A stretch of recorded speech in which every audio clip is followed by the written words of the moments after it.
특화단지 조성 추진 방안 토론회를 시작하겠습니다. 국민 의뢰와 참석자 소개를 진행하겠습니다. 토론회에 앞서 장관님 인사 말씀이 있겠습니다. 오늘 주말인데 시방론 현장까지 방문해서 제가 직접 확인도 하고 또 자기 소관 분야에 새만금과 어떻게 연관시켜서 발전할 것인가를 잘 보실 것 같아요. 그래서 오늘 본 바와 같이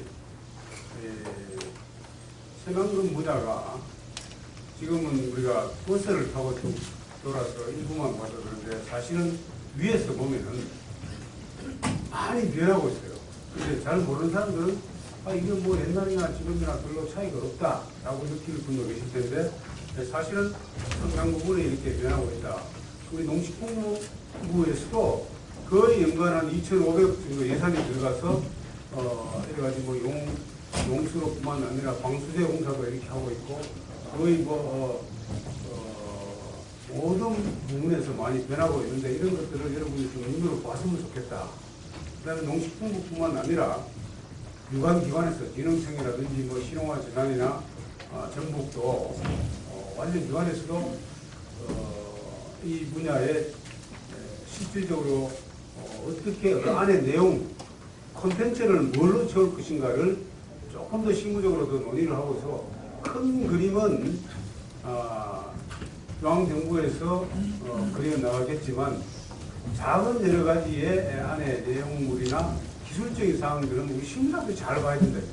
그래서 그런 것을 오늘 보자는 취지로 보니까 각 소관별로 우리 시국장들이 생각하고 있는 그런 기본 방향을 말씀해주고 그것을 토대로 또 우리 담당자들이나 현지에서 느끼는 그런 건의사항이나 보완해야 될 사항 이런 것들을 잘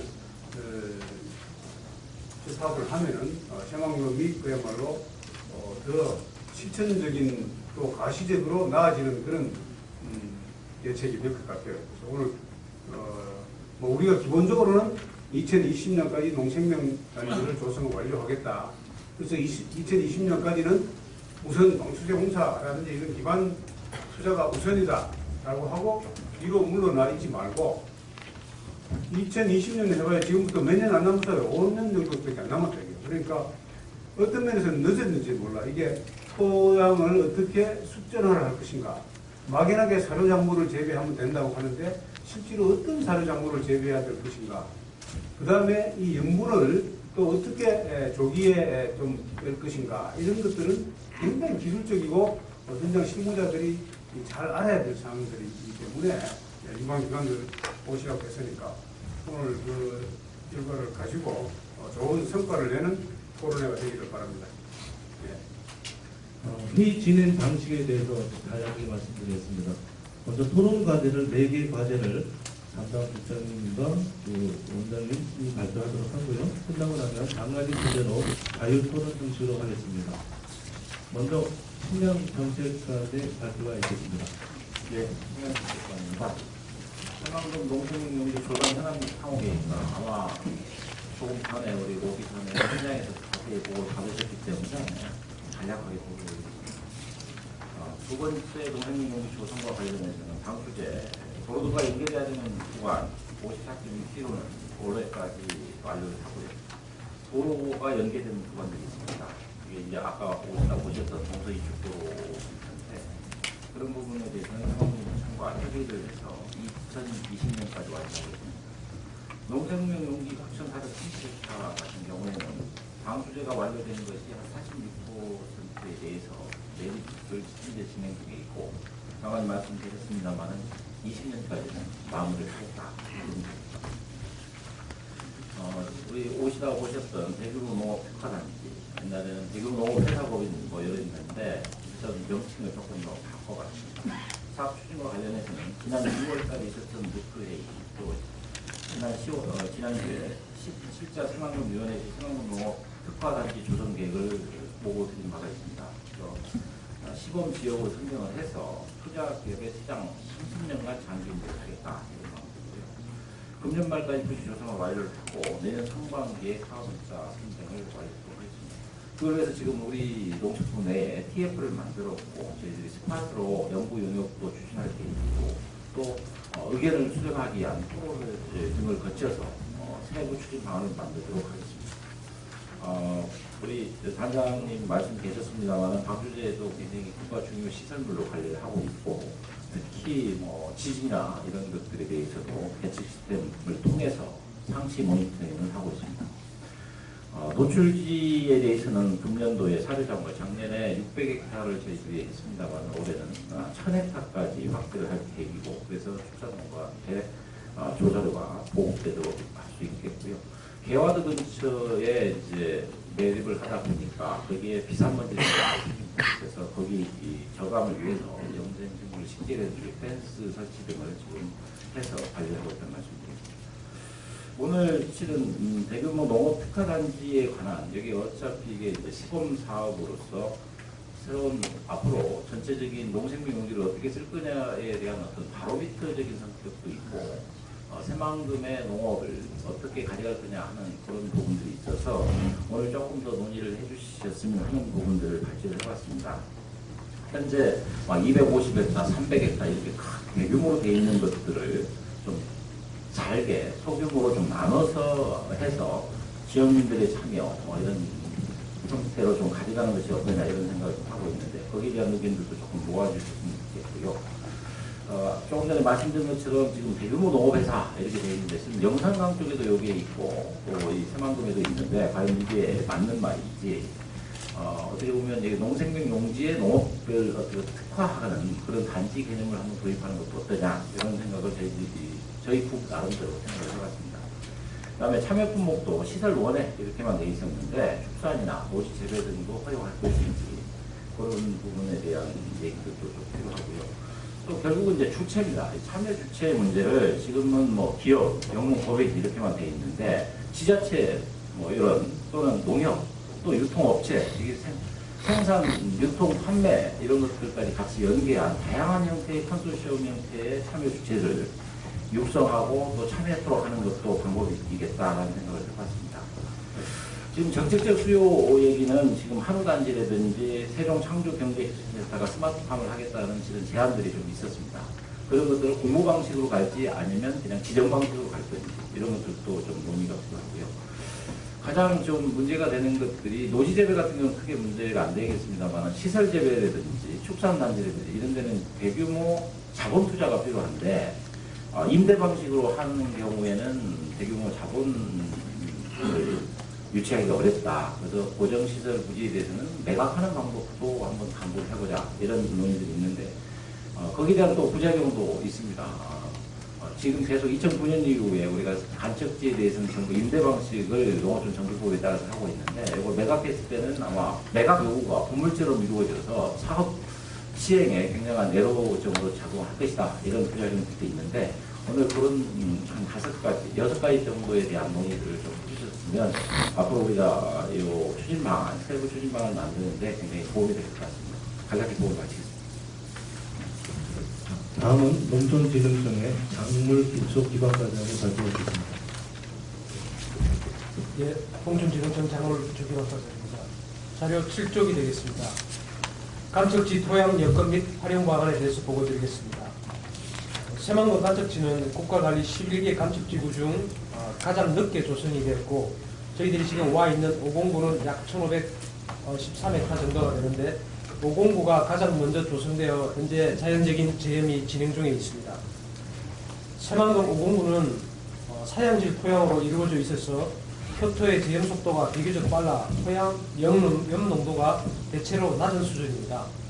현재 농업적으로 이용 가능한 염 농도의 기준을 0.2%로 보고 있는데 2008년도에 약 면적의 24%인 296헥타가 0.2% 이하였는데 자연적인 재염에 의해서 올해 2016년도에는 총 면적의 87%가 0.2% 이하의 면적으로 되어 있습니다. 하지만 간척지 토양은 잘 아시다시피 표토의 염 용도는 낮지만 지하 수위의 변동에 따라서 작물 재배에 영향을 받기 때문에 항상 유의를 하고 염 용도 관리에 저희들이 노력을 해야 되겠습니다. 제시되어 있는 표는 509에 있는 토양용 분포도로서 대부분이 0.2% 이하로 낮게 되어 있고, 녹색으로 진하게 되어 있는 것이 주로 갯골 정도로서 여기에는 염농도가 1% 넘는 곳도 있겠습니다.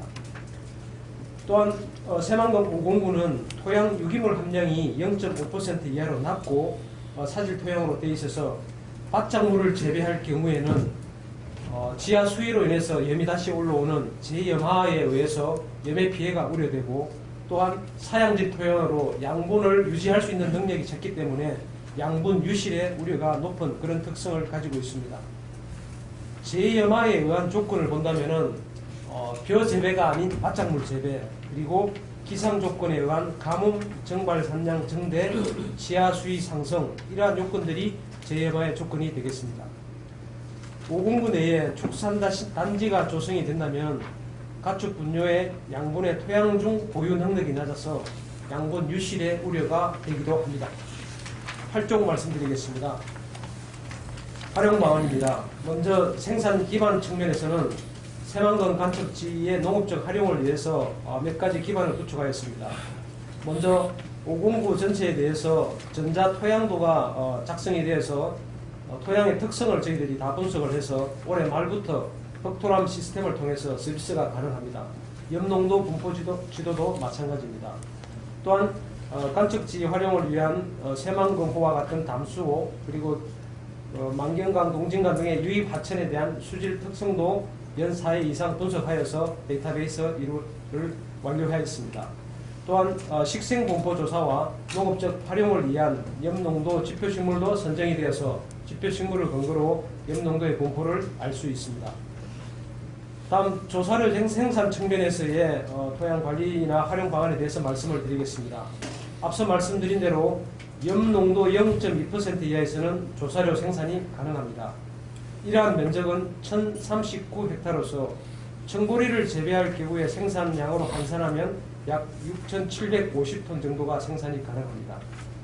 사료작물로 유망한 작물로는 겨울철에는 청보리나 호밀, 여름은 사료용 옥수수나 또 수수나 수단그라스 등이 가능합니다. 이러한 간척지에서의 생산성을 보면은 일반 농경지 대비 0.2% 염농도에서는 70% 정도 수준밖에 생산이 되지 않고, 염농도가 0.1% 올라간 0.3%에서는 수량이 50%밖에 생산할 수 없습니다. 사료작물별 내염성을 보면은 청보리가 가장 낮고, 다음으로 호밀, 옥수수, 사료용 피가 염에 가장 강한 특성을 나타내고 있습니다. 0.4% 농도에서도 재배가 가능한 수준입니다. 청보리의 경우에는 일반 농지 대비 파종량은 40% 늘리고 시비량도 30% 증가하여서 재배를 할 수 있고, 또 간척지 토양은 앞서 말씀드린 대로 유기물 함량이 0.5% 수준이기 때문에 유기물의 지속적인 환원을 통해서 유기물 함량을 높일 필요가 있습니다. 헤아리 배치 같은 풋그름 작물을 환원하면 헥타당 15톤 정도를 생산할 수 있는데, 이걸 계속 환원하면 토양 중에 유기물 함량이 약 1.2g/kg 해서 5년 정도 시행한다면 지금 현재 새만금호에 있는 유기물 함량의 2배 이상을 유지를 할 수 있습니다. 잘 아시다시피 유기물 정지는 물리성 개선에 의해서 재염 효율이 향상이 되고, 또 양분 흡수력이 늘어나서 생산성을 향상하는 데 기여할 수 있습니다. 봄 감자를 많이 재배를 하고 있는데, 개화지구 709에 볏짚을 헥타당 5톤 정도로 2년 정도 환원하면 재염 효율을 30% 이상 높일 수가 있습니다. 풋그름 작물로는 동계에는 헤아리 배치, 그리고 하계에는 세스바니아나 자생갈대 등을 재배할 수 있습니다. 또한 새만금 간척지의 친환경 조사료 생산이나 최종단지 기술 지원을 위해서 작물 안전 생산 시스템을 구축하였는데, 토양 염농도나 그리고 재염화 예보에 대한 시스템으로서 실시간으로서 재배 농가 영농단체에 제재할 수 있도록 저희들이 시스템을 구축했습니다. 연구 기반 조성 측면입니다. 내년부터 약 20헥타 규모로 새 509 내에는 농촌진흥청 식량과학원의 시험지가 조성 예정되어 있습니다. 여기에서는 간척지 밭작물에 대한 기반을 확대하고 현장 적용할 수 있는 축산, 원예, 작물 등에 대한 융복합 연구를 추진해 나가겠습니다. 이상 보고를 마치겠습니다. 다음 3-1 과제에 대해서 축산정책과장의 발표가 있겠습니다. 네, 축산정책과장입니다. 저희는 첨단 친환경 축산 클러스터를 조성했으면 싶습니다. 조성 필요성은 ICT 등 첨단 지식과 신기술과 축산의 융복합을 통해 축산업의 생산성을 향상시키고 신성장 동력을 창출할 필요가 있는 상황입니다. 그리고 생산 기술과 그 생산 향상을 위해서는 조사료 재배 확대와 한우 송아지 번식 기반 확보, 그리고 ICT와 BT 나노 기술의 융복합을 확대시킬 필요가 있습니다. 그리고 현재 지역에서 가축진입병 발생이나 축산 악취로 인한 지역 주민 민원 등 해소를 위해서는 친환경 안전 축산 생산의 신모델을 조성해 나갈 필요도 있는 상황입니다. 그리고 글로벌 경쟁 시대에 맞도록 축산물도 글로벌 시대에 맞게 상품화를 시키고 세계 시장으로 진출하기 위한 중추 역할을 수행할 수 있는 기반을 마련할 필요가 있습니다. 유럽 등 선진국에서는 클러스터의 조성과 축산물에 대한 생산, 유통, 가공, 수출의 일관 체계되는 패커를 육성해서 세계 시장을 공략 중에 있습니다. 네덜란드의 경우에는 와게닝겐 푸드밸리나 덴마크와 스웨덴의 웨레순 등 클러스터를 조성해서 고부 가치를 창출하고 있고, 해외 축산 클러스터의 경우에는 협동조합형과 기업형, 그리고 조합형으로 운영 중에 있습니다. 그래서 저희는 축산 선진국과 경쟁을 위해서는 해외 축산 클러스터 벤치마킹하면서 우리나라 환경을 고려해서 축산 클러스터의 조성 방안의 검토가 필요하다고 보고 있습니다. 도달 소개가 되겠습니다. 기본 구상입니다. 협동조합과 농업법인, 연구기관 등이 집중된 비용 절감 부가가치 제고를 위한 미래 축산형 첨단 친환경 축산 클러스터를 조성하는 구상을 하고 있습니다. 기본 방향은 환경 친화적 축산으로 친환경 동물 복지를 토대로 한 관광 체험을 접목한 신뢰받는 축산업의 기반을 마련하고, 첨단 축산으로 ICT, BT, AT 등 핵심 기술 접목한 R&D, 가공, 유통으로 소비 트렌드 변화에 대한 고부가치 신제품의 개발과 수요 창출할 수 있는 첨단 축산을 생각하고 있습니다. 그리고 글로벌 경쟁력 제고를 기대하고 있습니다. 인류학 구성 요소로 생산 기반과 관광단지, 그리고 사료 가공 유통단지, R&D 등 지원단지 3개의 단지를 클러스터 안에 조성하는 계획입니다. 생산 기반 및 관광단지는 단순한 조사료 생산에서 벗어나 조사료 생산과 승마, 외성까지 연결하는 관광으로 연결시키고, 생산 기반 단지에서는 한우 번식호 단지를 넣어서 송아지를 생산함으로써 한우갑의 안정을 추구하고자 합니다. 그리고 분육 처리나 혹시 질병에 했을 때 메모리 아닌 소각 방식으로 처리하는 소각 시설도 사용하고 있습니다. 그리고 사료 가공 및 유통 단지에는 사료 공장과 가공 공장, 물류 유통 시설, 동물약품 회사 등의 기업을 진입시키고, R&D와 인력 양성 등 지원 단지에는 축산 클러스터 센터를 하고 연구소, 그리고 축산기자재, 체험시설 등을 확충해서 축산업의 글로벌 경쟁력을 확충해 나간다는 계획을 고민하고 있습니다. 우수 여건은 경영의 규모화와 조사를 작업 기반을 바탕으로 생산 기반이 가능한 그런 상황입니다. 2011년도에 크레이스 부수품 바에 의하면 간척지 토지용 경제성 부수품 결과 축산단지의 편익이 높은 것으로 그렇게 부수품을 받고 있습니다. 그리고 축산의 경우에는 생산자 조직화가 잘 되어 있고 협동조합도 잘 구성되어 있기 때문에 유통 판매 등을 통한 유통 기술감도 가능한 그런 상황입니다. 우려사항은 축종의 경우에는 축사 밀집에 따른 대량 축산 분뇨 처리와 민원 발생으로 축종에 한정할 필요가 있습니다. 그래서 저희는 상대적으로 민원이 적은 한우와 젖소 육성어 중심으로 단지를 조성하는 게 바람직하지 않느냐는 생각하고 있습니다. 그리고 방역 문제로 악성 질병 발생 시에 급속한 전파와 철새로 인한 우려가 있기 때문에 방역과 소독 관리 시설을 강화시키고 가금류는 단지에서 제외하는 게 바람직하다고 생각했습니다. 그리고 축산단체와의 관계에서 한우협회와의 충돌을 막기 위해서 지역 축산농가의 우량 송아지 생산 공간을 번식후 생산단지로 조성할 필요가 있다고 생각합니다. 조사료의 경우에는 부족한 양질의 국내 조사를 생산 확대를 위한 단체지로 활용해 나가는 데 수요조사 기간에는 농축협에서 한 6,100헥타르, 일본 영농조합법인에서 한 6,000헥타르 정도를 수요가 있는 상황입니다. 그래서 이 간척지 활용을 위해서는